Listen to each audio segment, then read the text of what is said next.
Welcome to DFA class Deepak free education में आपका स्वागत है। और हम यहाँ जो है कि पढ़ेंगे पाल शैली, जैन शैली, अपभ्रंश शैली को। तो हम लोग प्रश्न जो है स्टार्ट करते हैं। पहला प्रश्न क्या है हमारा? पहला प्रश्न जो है कि देखने का प्रयास करेंगे, पाल शैली में चित्रण का मुख्य विषय क्या रहा है। तो पाल शैली में जो चित्रण का मुख्य विषय रहा है जैन धर्म रहा, बौद्ध धर्म रहा, ईसाई धर्म रहा है, हिंदू धर्म रहा है। तो पाल शैली का जो मुख्यतः जो धर्म रहा है वो कौन सा रहा है? तो बौद्ध धर्म रहा है। आपका जो है कि दूसरा ऑप्शन जो है बिल्कुल सही हो जाएगा। नेक्स्ट अगला हम लोग प्रश्न जो है कि देखने का प्रयास करते हैं। अगला प्रश्न क्या है? तो अगला प्रश्न देखते हैं। नेक्स्ट, पाल शैली के संरक्षक कौन थे? तो पाल शैली के संरक्षक की बात हो रही है। तो पाल शैली के जो संरक्षक थे वो कौन थे? चालुक्य थे, पाल शासक थे, हिंदू शासक थे, शाक शासक थे। तो कौन सा ऑप्शन जो है सही हो जाएगा? तो इसमें जो हम लोग देखने का प्रयास करते हैं, जो पाल शासक थे वो बिल्कुल सही हो जाएगा। ख ऑप्शन जो है आप सभी लोग का बिल्कुल सही हो जाएगा। नेक्स्ट अगला प्रश्न देखते हैं, तीसरा नंबर, जैन शैली का पश्चिमी भारतीय शैली किस विद्वान ने कहा था? जैन शैली को पश्चिमी भारतीय शैली किस विद्वान ने जो है कि कहा था?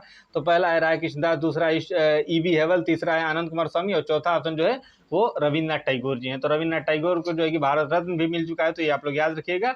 1913 ईस्वी में जो है कि भारत रत्न जो है इनको दिया गया। इसमें जो है कि तीसरा का सही आंसर बताने का प्रयास करिए। आप लोग कमेंट बॉक्स में जो है कि बता सकते हैं। तीसरा का सही आंसर हो जाएगा आनंद कुमार स्वामी। दोस्तों जो है ग ऑप्शन जो है बिल्कुल सही हो जाएगा।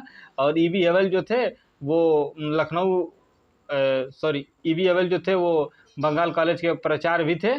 और इन्होंने मद्रास कॉलेज में भी जो है कि प्राचार्य के रूप में जो है कि कार्य किया था। अगला देखते हैं, चौथा जो प्रश्न है वो क्या है? तो जैन चित्रकला के प्रसिद्ध स्रोत बताइए। तो जैन जो चित्रकला रही है उसके प्रसिद्ध जो स्रोत क्या रहे हैं? वो पंचदशी रही है, धम्मपद रहा है, कल्पसूत्र रहा है तथा कामसूत्र रहा है। तो जो जैन चित्रकला के जो प्रसिद्ध जो स्रोत रहे हैं दोस्तों वो क्या रहा है? तो कल्पसूत्र रहा है, जैन धर्म से संबंधित। तो चौथा ऑप्शन बिल्कुल सही हो जाएगा।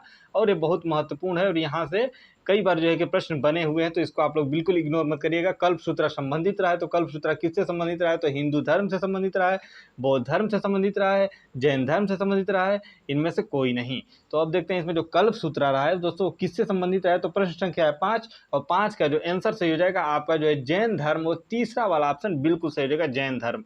अगला देखने का प्रयास करते हैं, भारत में लघु चित्रों की शुरुआत किसने की थी? तो भारत में जो लघु चित्रों की जो शुरुआत की गई वो किसके द्वारा की गई? राजपूत के द्वारा, मुगल के द्वारा, मौर्य के द्वारा, पाल के द्वारा।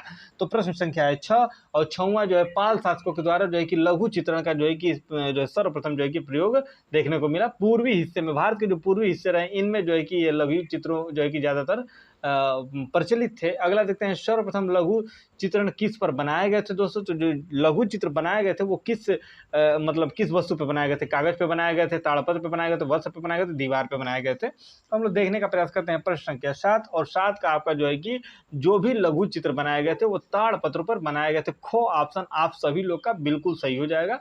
आप लोग जो है कि दूसरा ऑप्शन जो खो ऑप्शन है उसको ट्रिक करिएगा। अगला प्रश्न संख्या 8 देखते हैं, भारत में सर्वप्रथम सचित्र पुस्तकें किस माध्यम में बनी है? तो जो सचित्र पुस्तकें बनी है दोस्तों वो किस माध्यम में बनी है? तो कपड़े पर बनी है, ताल पत्रों पर बनी है, लकड़ी के पट्टों पर बनी है, कागज पर बनी है। तो हम इसको देखने का प्रयास करते हैं। 8वां ये प्रश्न संख्या है 8 और इसका जो है कि उत्तर जो सही हो जाएगा आपका वो कागज पर बनी है। यानी कि आपका जो है गौ वाला आंसर बिल्कुल सही हो जाएगा, कागज पर। अगला जो है कि प्रश्न हम जो है देखने का प्रयास करते हैं। अगला कौन सा प्रश्न है दोस्तों? इसको जो है कि देखा जाएगा। 9वां प्रश्न है, पोथी चित्रण का प्रारंभ किस शैली में हुआ है दोस्तों? तो पोथी चित्रण काफी महत्वपूर्ण है। पाल शैली में, जैन शैली में, राजपूत शैली में और मुगल शैली में। तो पोथी शैली का प्रयोग ज्यादातर जो है देखने को मिलता है आपका पाल शैली में। को ऑप्शन आप लोग का बिल्कुल सही हो जाएगा। इसको आप लोग ट्रिक करिएगा और आगे बढ़िएगा। 10वां जो है कि प्रश्न क्या है ये हम लोग देखने का प्रयास करते हैं। 10वां क्या है, पाल पोथी चित्रों का विषय वस्तु क्या रहा है? तो जो पाल पोथी जो चित्रों का जो विषय वस्तु रहा है वो क्या रहा है? मुख्यतः पाल राजाओं का जीवन चरित्र, नवाबों का दरबार, बुद्ध का चरित्र तथा प्रभु चैतन्य का जीवन चरित्र। तो कौन सा ऑप्शन जो है इसमें सही हो जाएगा? तो हम लोग देखने का प्रयास करते हैं। इसमें जो बुद्ध के जीवन चरित्र को चित्रित किया गया है गो ऑप्शन जो है बिल्कुल सही हो जाएगा दोस्तों। तीसरा ऑप्शन बिल्कुल सही हो जाएगा। अगला देखने का प्रयास करते हैं, पाल चित्रकला किस प्रदेश की है दोस्तों? तो पाल जो चित्रकला रही है वो किस प्रदेश की रही है? नेपाल की रही है, उड़ीसा की रही है, बंगाल की रही है, बिहार की रही है। तो जो पाल चित्रकला रही है वो कहाँ से संबंधित रही है? तो वो बंगाल से संबंधित रही है। चौथा जो है इसका आंसर आप लोग का बिल्कुल सही हो जाएगा। प्रश्न संख्या अगला देखते हैं, 12वां नंबर, भारत में लघु चित्रों की परंपरा किसके काल से आरंभ हुई थी? जो लघु परंपरा रही है वो किसके काल से आरंभ हुई थी, प्रश्न संख्या ये है। और प्राचीन काल से, आधुनिक काल से, प्रागैतिहासिक काल से तथा उत्तर मध्य प्राकृत काल से। तो इसको जो है देखने का प्रयास करते हैं। तो 12 का जो आंसर हो जाएगा उत्तर मध्य जो प्राकृत जो है कि काल का जो समय दिखाया गया, थोड़ा इसको ऊपर कर देते हैं। ये वाला ऑप्शन जो है आप सभी लोग का भाई सभी लोग का जो है सही हो जाएगा, उत्तर मध्यकाल प्राकृत वाला चित्रण जो है चौथा। अगला जो है देखने का प्रयास करते हैं, पाल शैली के चित्र होते हैं। पाल शैली के चित्र किस पे होते हैं, पोथियों पर, दीवारों पर, बोर्ड पर, कैनवास पर। तो जो पाल शैली के जो चित्र होते हैं वो किस पे होते हैं, तो ये जो है कि हम लोग देखने का प्रयास करते हैं पोथियों पर जो है कि चित्रण जो है कि देखने को मिलता है। तो क ऑप्शन जो है आप सभी लोग का बिल्कुल सही हो जाएगा। आप लोग भी इसको ट्रिक करते हुए चलिएगा और वीडियो को स्पीड बढ़ा करके 1.5 या 2 पॉइंट के रेंज में भी करके जो है फास्ट वे में भी आप लोग रिवाइज कर सकते हैं। ये चीज़ें आप पढ़े होंगे तो इसको एक बार 2 बार रिवाइज करेंगे तो चीज़ें जो है बेहतर तैयार हो जाएंगी। बुद्ध योग मुद्रा में कमल पर आसीन नामक चित्र किस शैली का उत्तम उदाहरण है, तो पाल शैली का, मुगल शैली का, इनमें से कोई नहीं, राजपूत शैली का। तो प्रश्न संख्या है 14 और 14 का आपका सही हो जाएगा पाल शैली को ऑप्शन जो है बिल्कुल सही हो जाएगा। अगला देखते हैं 15 प्रश्न जो है कि क्या है, तो डॉक्टर आनंद कुमार स्वामी ने कल्पसूत्र की एक प्रति कहाँ से 1924 में प्राप्त किया है, तो लाहौर संग्रहालय से, कलकत्ता संग्रहालय से, इनमें से कोई नहीं, बर्लिन संग्रहालय से।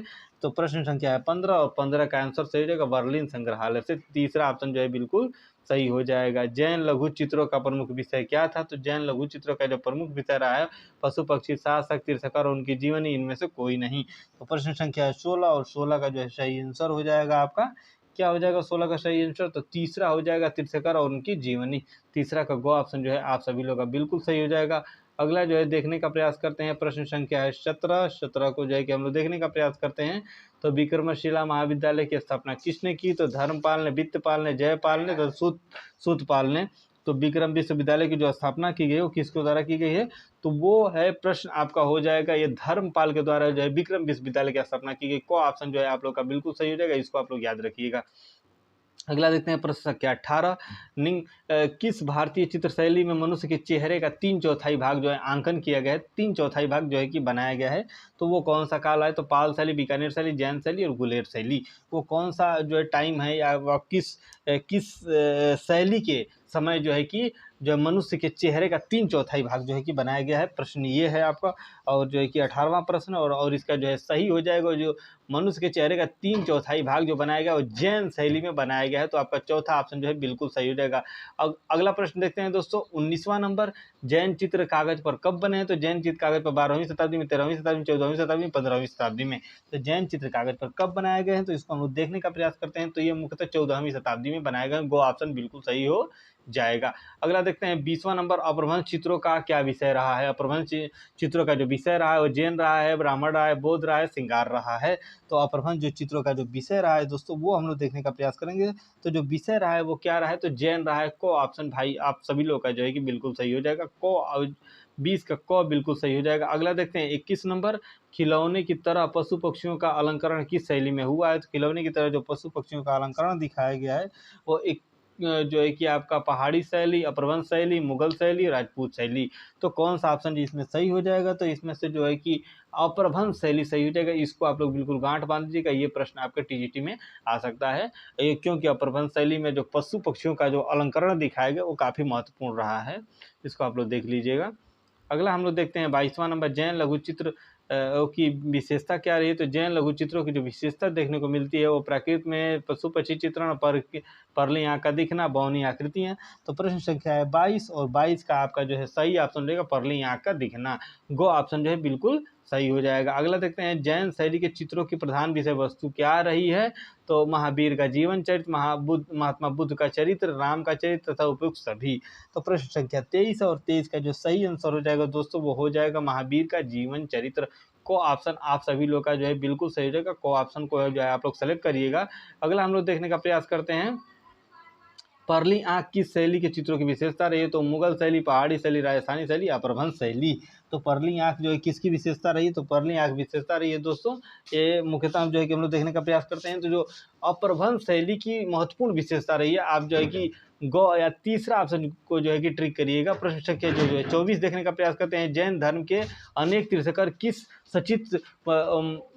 पोथी में चित्रित किए गए हैं। तो बसंत विलास में चित्र कल्पद्रुम में तथा कालकाचार कथा में इनमें से कोई नहीं। तो ये कायदे से प्रश्न संख्या जो 25 और इसका जो है कि आंसर आप लोग कमेंट बॉक्स में जो है देने का प्रयास करिएगा। और इसी के साथ जो है क्लास को समाप्त करते हैं और नेक्स्ट क्लास जो है नेक्स्ट डे आपको मिलेगा।